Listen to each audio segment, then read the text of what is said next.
So this is my second time redoing the intro and all of these talking head bits because I tried it before and the background was just too messy.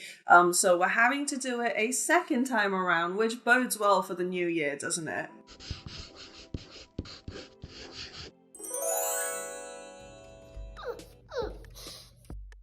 Also, I spent like 3 hours making that intro. What do you guys think? But welcome back. How are you? How were your holidays? Which family member do you hate the most? Let us know in the comments below so we can all hate them collectively.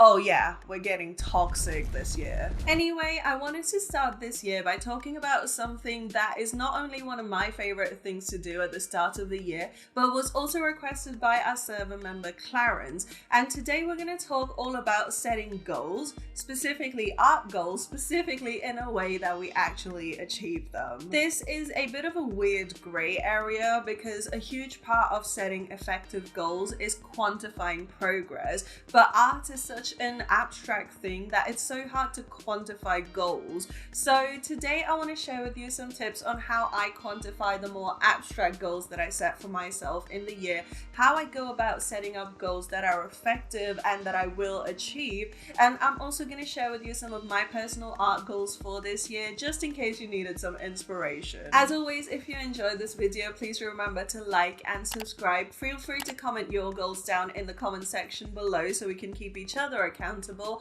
Grab a notebook and let's dive right in.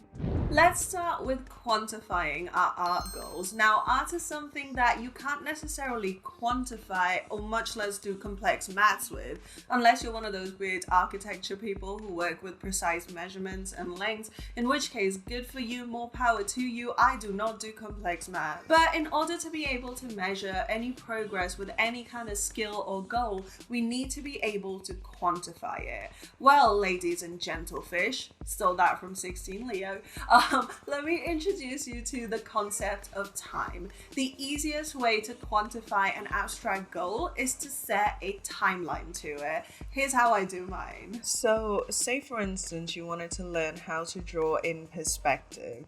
Instead of just saying that, add a time frame and suddenly it becomes a game. So now the idea of drawing in perspective isn't just some abstract faraway concept, it is a real thing that you're going to accomplish in, say, 3 months.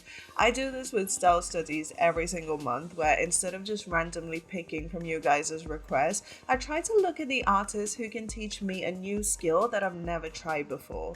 Sometimes that's lighting, other times it's just how to render differently, or how to stylize in a different way. The point is, I then have 1 month to try and learn each skill enough that I'm able to not just study their work, but apply it to my own art. Once you have a timeline, you can then break it into smaller and smaller increments until you get to a number of minutes or hours you can spend on each goal every day or week. And then when you add up all of the tasks per day or week, that is your to-do list sorted.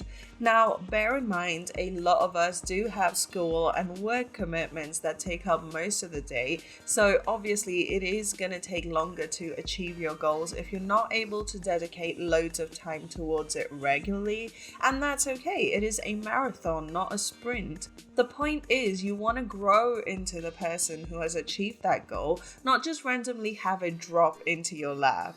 This is where patience comes in. Now, I am absolutely not the person to be lecturing you about patience because, hi, I'm Srish and I have no patience.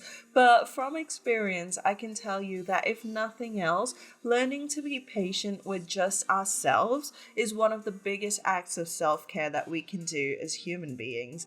It is okay if you have no energy to practice drawing today. As long as you understand that this is a comma, not a full stop, it is gonna work out just fine. The point is to keep coming back, trying to get back onto your timeline as much as you can.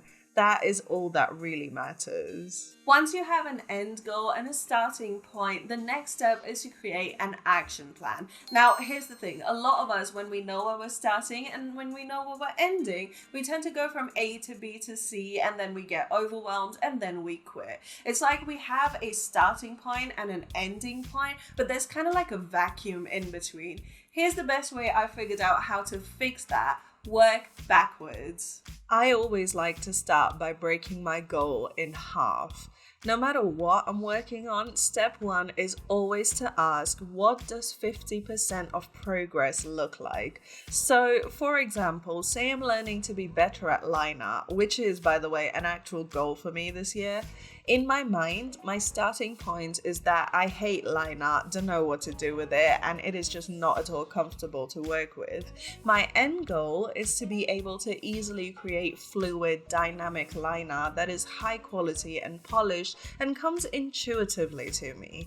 That's my 0% and 100% points. So if I broke this in half, my 50% progress point would probably mean going from shaky, messy lines to having a strong, steady hand. So I like to write this down as my halfway mark. And when I've been able to do this comfortably a few times and notice that my lines are consistently steadier, I'll know that I have reached halfway towards my goal.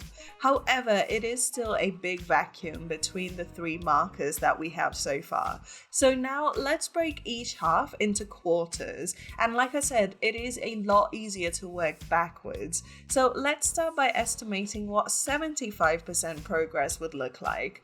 To me, it could be about working with line weights. That seems like a skill that would be more advanced than trying to get my lines steady, but is still an important step on the path to a good line art. So learning to control pressure sensitivity while keeping a steady hand, yeah, that's my 75% mark. And then we go backwards down from 50%, meaning we need a 25% mark. So what is a skill that is less advanced than creating steady lines? To me, it would be learning about which lines from the sketch to keep in the inks and which ones can be gotten rid of. I think this is a fundamental that requires more visual skill than mechanical drawing skill, and it is a great exercise in filling my visual library with loads of examples of line art. And boom, we now have a few solid steps to get us from A to Z, but we got it by going from Z to A. In either case, it is now a lot less overwhelming to figure out our next steps, because instead of trying to go 0 to 100, I just need to figure out how to get from 0 to my 25% mark. Everything else comes after. Compartmentalizing your goals not only makes it easier to create an action plan, but also allows our minds to relax and accept that these goals are absolutely possible to achieve. Leading on from this, I quickly want to go over the idea of milestones and rewards. Now, I don't know about you, but I personally hate the idea of punishing myself for not achieving my goal in time. Not only is it cruel and unkind to myself, it makes my subconscious mind associate goal setting with punishment.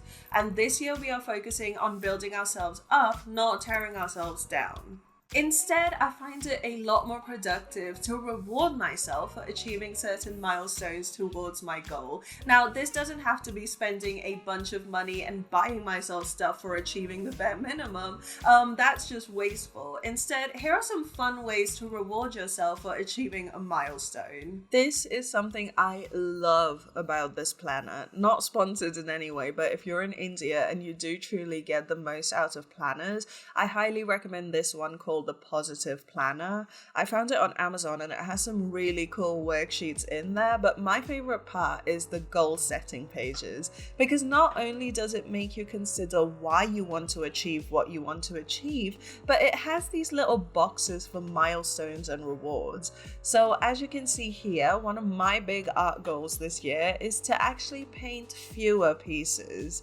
I know, it sounds counterintuitive to have a goal that gives you less output, but here's the thing, by trying to create one new painting every single week last year, not only did I burn myself out really quickly, over time the quality of my paintings went down significantly, and that to me is not acceptable anymore. So this year I want to focus on making higher quality art, and the only way I can force myself into this new habit is by not letting myself rush through paintings like I have been doing so far.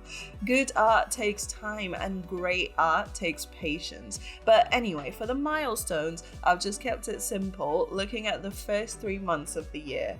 I only want to make one piece of art per month, except for style studies, obviously, and I've put down the date for each milestone as the last day of the week before style study week.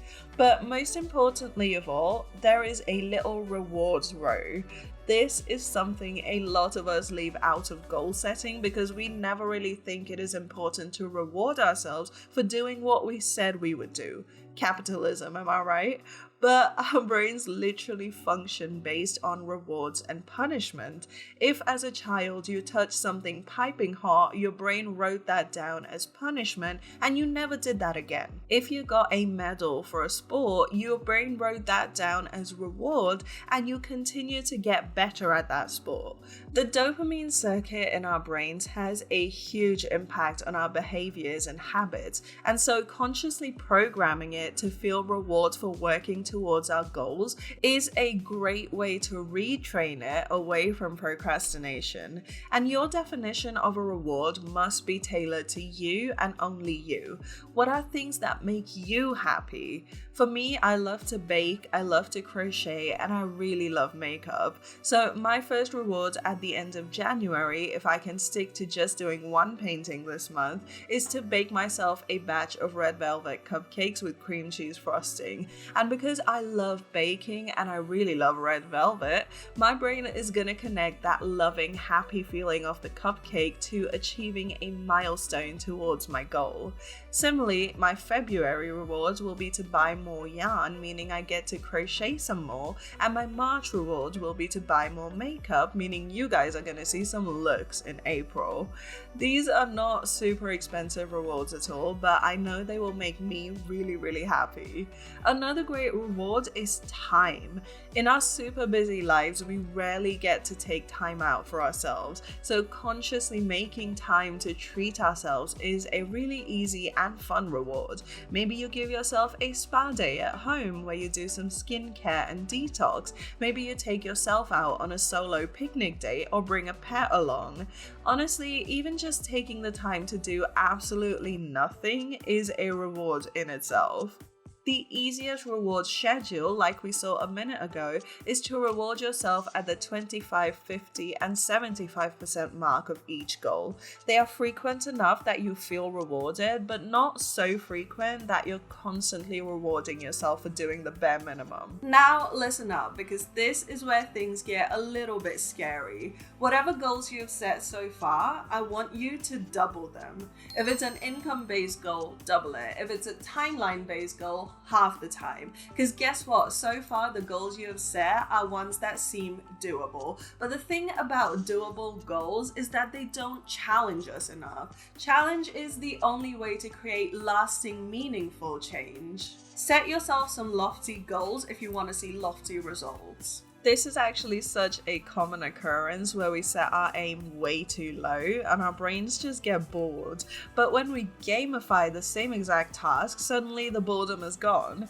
My favorite example is when you need to bin something and you just can't be bothered to pick it up, walk to the bin and throw it away, so it just lies there forever. But turn it into a bin toss and suddenly you want to make sure every last thing ends up in the bin, right?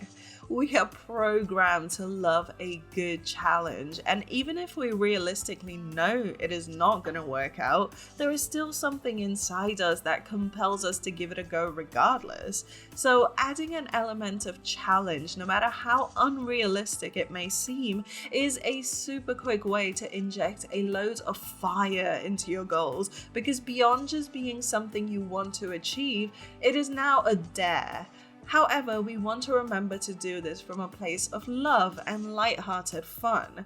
It doesn't matter if you don't reach that double goal. The point is you're going to put in way more effort without even realizing it, and you'll find that over time you'll have crossed your original goal quickly and effortlessly. One extra tip I want to mention today, and this is going to sound a little crazy if you've never done anything like this before, but I want you guys to have a go at some techniques that we generally use in manifestation. More specifically, I want you to try creating some affirmations and making a vision board.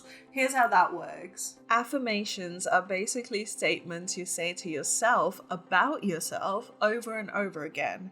The repetition and affirmativeness of these statements tricks your brain into believing that these are actually all true. There are positive affirmations, but most of us are more familiar with negative affirmations because chances are we say that to ourselves all the time. Think about all that negative self-talk you've had running through your mind all of these years, the times you've looked in the mirror and told yourself you look awful, or the times that you scored low on a test and called yourself stupid, or when you couldn't achieve a goal and wrote yourself off as a failure. What did it lead to? You started to believe that you were all of these things. And I can tell you now, it's not because it's true, it is only because you fed yourself these statements over and over again. So let's try flipping the script and working on some positive reinforcement. Write down or say affirmations as if you're already the person you want to be. I feel a little silly doing my affirmations out loud in the mirror, so what I like to do is set them as daily reminders on my calendar app, and I have like 6 affirmations that I see every single day. They pop up as notifications that I can just quickly read and swipe away, so it's not like they're super disruptive. Statements that start with the words I am are always the most powerful because they go straight into your sense of identity. Some of the affirmations I've used are I am an amazing artist, I am smart and confident, and also I make really wise decisions. And I promise you, even if it feels lame or unbelievable at first, give it time and it will just completely change your sense of self-worth. The other thing you can try is making vision boards.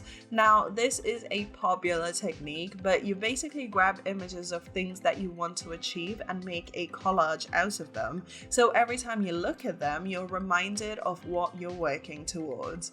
I find that the best way to do this is to make your vision board your desktop wallpaper. That way you're constantly going to be seeing it through your day, but it gets to a point where it's just not novel anymore.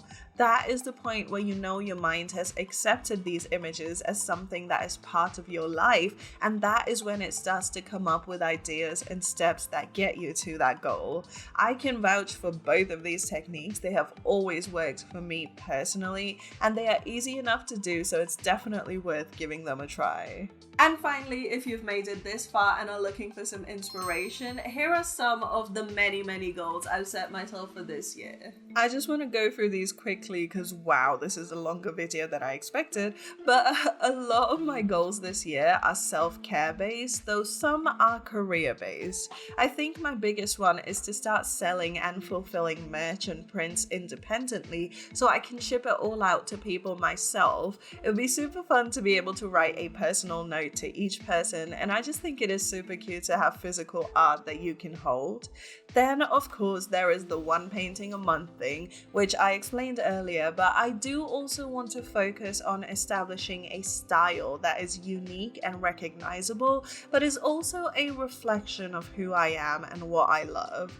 As far as skill goals go, I definitely want to get good at line art, drawing creatures and mechs, concept art, lighting, and definitely facial expressions.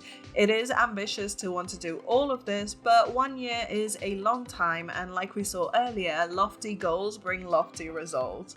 But most of all, my big goal is to tune into my message, discover who I want to be and what I want to do in this world, and make sure that this message translates to and is injected in every single piece of art that I create this year, starting with this one.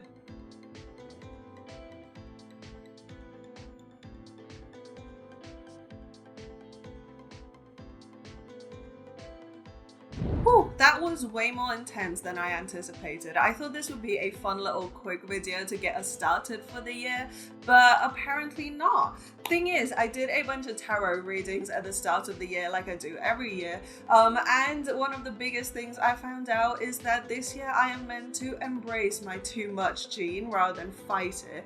So it's official, you guys, the gods have spoken. We are officially doing too much this year. So with all of this info now in your system, what are your goals for 2023 and how are you breaking them down to quantify progress? Let me know in the comments below so I can hype you up. As always, if you did enjoy this video and find it helpful, then please remember to like and subscribe. It really helps the channel out so much. Come say hi on Instagram, follow me there if you want to keep up with my art and my dog who features in my stories from time to time. And I have redone the Patreon tiers and redone some of the rewards, so if you want to support the channel and grab some extra rewards, make sure you check out my Patreon. I'll leave all the links down in the video description below. But with all of that said, thank you so much for hanging out with me today. I really hope you've enjoyed it as much as I have. Check out some more videos down here. Oh yeah, the outro is different too. And I'll see you guys on the next one.